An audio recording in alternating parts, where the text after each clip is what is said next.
জল এই সংসারের সমস্ত প্রধান তত্ত্বের মধ্যে একটি।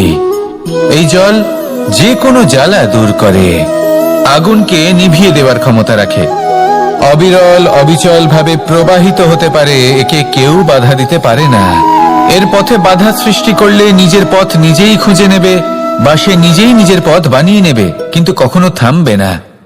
এই জল হলো মহান, আর এর একটা মহান গুণ আছে, এর নিজস্ব কোনো রং নেই। কিন্তু যখন মেঘ থেকে বৃষ্টি রূপে পৃথিবীতে ঝরে পড়ে, তখন সমস্ত সংসারকে রঙিন করে তোলে। যেখানে খরা হয়েছে সেখানে শ্যামল করে তোলে, যে স্থান শ্যামল সেখানে ভিন্ন ভিন্ন প্রকারের পুষ্প ফুটিয়ে তোলে।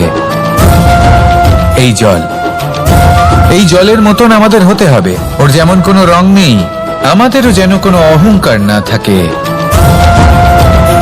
শুধু কর্মের এই ধারাতে বইতে থাকুন, এই সংসারের মঙ্গল করতে থাকুন, শ্রেষ্ঠ কর্ম করতে থাকুন। এই সংসারকে এটা বলার কোনো প্রয়োজন নেই যে আপনি কে। আপনি যদি কর্ম করতে থাকেন, তাহলে এই সংসার নিজে থেকেই আপনার মূল্য জানতে পারবে, আর তখন এই মন প্রসন্ন হয়ে বলবে, রাধা রাধা।